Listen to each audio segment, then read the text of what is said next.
Selamat datang pemirsa yang ada di rumah maupun dimanapun Anda berada. Kembali lagi bersama saya dalam Learning Journal mata kuliah Teknik Reportase dan Investigasi Berita. Minggu lalu menjadi salah satu pertemuan yang cukup menarik sekaligus berkesan, karena pada kesempatan tersebut teman-teman dari kelompok 6, yaitu kelompok kami sendiri, telah menampilkan praktik reportase dengan tema jual beli mobil mewah berujung penyekapan. Liputan ini menjadi pengalaman berharga karena tidak hanya mengangkat isu aktual dan relevan, tapi juga menunjukkan kemampuan teknis serta kekompakan seluruh tim, mulai dari penampilan news anchor, reporter yang menyampaikan informasi langsung dari lapangan dengan gaya yang lugas dan jelas, hingga narasumber yang memberikan keterangan yang mendalam dan mendukung alur berita. Selain itu, para teknisi juga berperan penting dalam menghasilkan visual yang tajam dan dinamis yang menyusun hasil Phoenix dengan begitu rapi dan menarik untuk ditonton para pemirsa. Secara keseluruhan, praktik ini menunjukkan bagaimana kerjasama tim, komunikasi, serta penerapan teknik reportase dalam menghasilkan tayangan yang informatif dan profesional. Setelah penampilan dari kelompok kami, kegiatan pembelajaran dilanjutkan dengan pemaparan materi oleh kelompok 5 yang membahas mengenai manajemen dalam produksi berita, sinergi komputer asisten reporting, jurnalisme data, dan jurnalisme sains di divisi pemberitaan. Nah, pada kesempatan kali ini, saya akan mengulas kembali materi tersebut secara singkat namun menyeluruh. Materi minggu lalu membahas tentang pentingnya manajemen dalam proses produksi berita, terutama dalam menghadapi tantangan jurnalisme modern di era digital pada saat ini.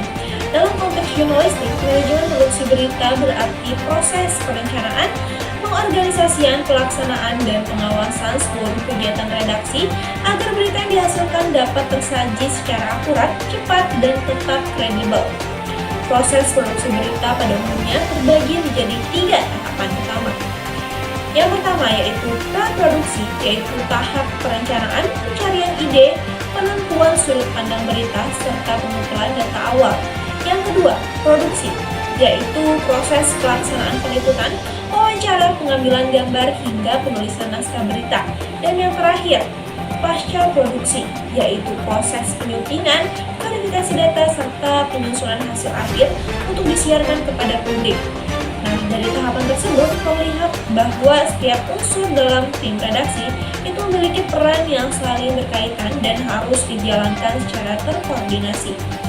Tanpa manajemen yang baik, hasil liputan bisa saja tidak terarah atau bahkan kehilangan nilai berita. Selanjutnya, materi menjelaskan tentang komputer assisted reporting atau yang sering disebut dengan CAR. Metode ini merupakan bentuk jurnalisme berbasis teknologi komputer yang digunakan untuk mengolah dan menganalisis data dalam jumlah besar untuk menghasilkan berita yang lebih mendalam dan akurat. Metode CAR ini pertama kali digunakan pada tahun 1952 oleh stasiun televisi CBS di Amerika Serikat untuk membantu analisis hasil pemilihan umum. Seiring berkembangnya teknologi, kini metode ini menjadi salah satu pendekatan penting dalam jurnalisme investigatif. Dengan tujuan utama dari CAR ini adalah untuk meningkatkan kecepatan, efisiensi, dan akurasi dalam pengolahan data, serta memperkuat transparansi dan kredibilitas berita yang akan disampaikan kepada publik. Dengan metode ini, wartawan tidak hanya bergantung pada wawancara atau observasi secara langsung, tetapi juga dapat menggunakan basis data yang kuat sebagai bahan verifikasi informasi. Selain CAR, kami juga mempelajari tentang jurnalisme data, yaitu pendekatan jurnalistik yang memanfaatkan data mentah untuk dijadikan sumber utama dalam pembuatan berita. Jurnalisme data ini menuntut pada kemampuan jurnalis untuk mencari, memverifikasi, menganalisis, dan memvisualisasikan data agar berita lebih faktual dan mudah dipahami oleh para pembaca. Data yang digunakan bisa bersumber dari lembaga pemerintah, organisasi publik, atau open data yang tersedia di internet.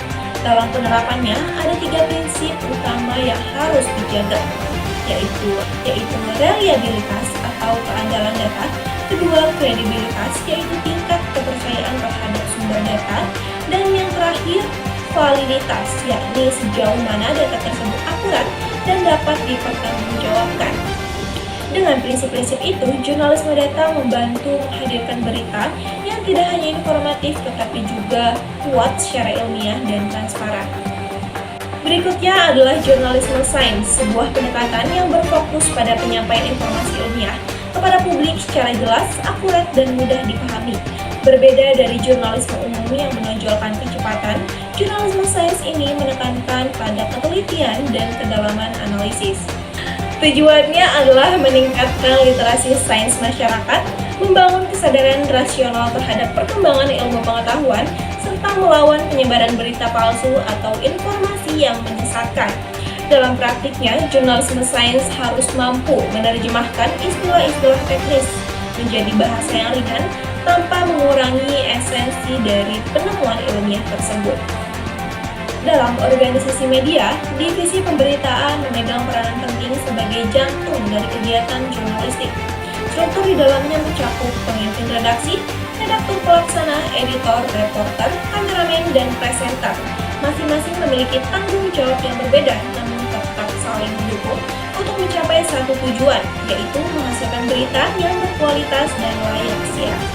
Sementara itu, Departemen Produksi Berita bertugas untuk mengatur aspek teknis seperti pengelolaan alat, penyuntingan video, koordinasi antara tim redaksi dan teknis, serta menjaga kualitas audiovisual agar berita dapat disajikan secara profesional kepada publik. Sebagai penutup, pembelajaran minggu lalu memberikan pemahaman mendalam tentang bagaimana manajemen yang baik dan penerapan teknologi modern itu dapat mendukung keberhasilan produksi berita. Sinergi antara computer assisted reporting, jurnalisme data, dan jurnalisme sains itu menciptakan bentuk jurnalisme baru yang tidak hanya cepat, tetapi juga akurat, transparan, dan mendidik. Melalui penerapan manajemen yang terstruktur, setiap elemen dalam tim redaksi dapat bekerja dengan lebih efisien, menjaga kredibilitas media, serta membangun kepercayaan publik terhadap informasi yang disajikan. Dengan begitu, jurnalis masa kini tidak hanya berperan sebagai penyampai informasi, tetapi juga sebagai analis data dan penyidik publik yang mengedepankan kebenaran serta tanggung jawab moral. Demikian Learning Journal minggu ini. Terima kasih kepada seluruh dosen dan teman-teman yang telah berkontribusi dalam kegiatan pembelajaran. Sampai jumpa pada pertemuan berikutnya. Saya Inaya, pamit undur diri.